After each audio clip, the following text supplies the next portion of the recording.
In this video, I wanted to share a little bit about the main things that are ruining your productivity and potential for your life. Because at the end of the day, people think that having a certain hack or a certain gimmick will suddenly make them able to lock in and focus.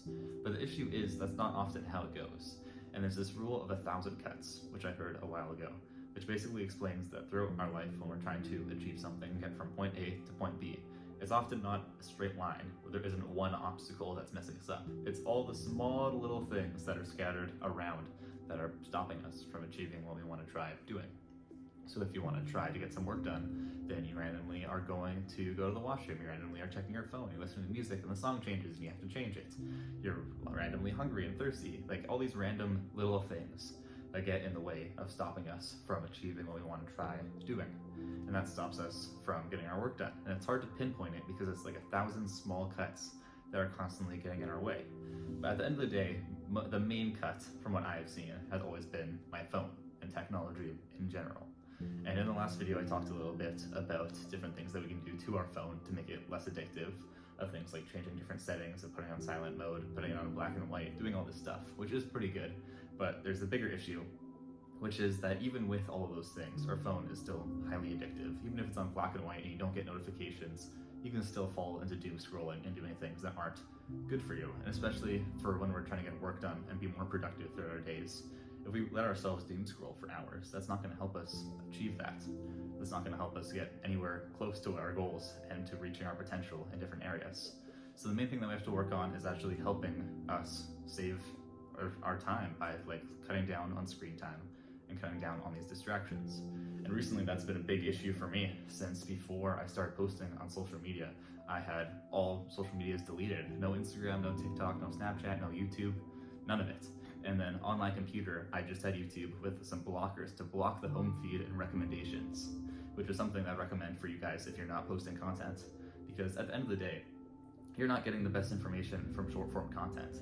Like, you learn so much more from reading a book or watching a long form YouTube video on your computer, and then just delete all the social media apps off your phone and then look at YouTube on your computer, put on these app blockers that make it so you can only watch videos that you search up or from people you're subscribed to. And then on your subscriptions, cut down on the entertainment channels and start focusing on the channels that are teaching you something. So I used to do that before I started posting, but now I've had this issue where I have to reinstall all these apps to begin posting on them, and then I'm getting great ideas from scrolling on them, but it's sapping away my time, like, really badly. So I'm going to share a little bit about my new strategy of what I'm going to try doing. And before that, I used to use app blockers, and I still do, of something called Opal, which was pretty good, which basically makes it so you can select certain apps on your phone to block, which is quite nice, except you can turn it off reasonably easy. And it's not like a consistent solution. So if you haven't done that, Opal's a great app to block apps on your phone. But if you want to go to the next level, then just delete the apps. Or if you're making content, this is my new plan, which is purposely getting a second phone.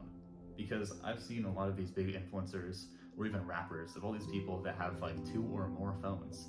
Like, there's a few different people that are pretty successful, where one of them I saw had like over 4 phones, which is nuts. And I used to never really think about why they would want to do that, but it's one of the main reasons is to help them out if they're posting online, to have one phone for posting with all the social medias and all that stuff, and one phone without it, which is exactly what I'm going to try doing now. Because for you watching this video, most likely you probably have some old phones that you don't need, or maybe your parents have them, or a friend, or anyone else, or you can just go and buy one for like 250 bucks.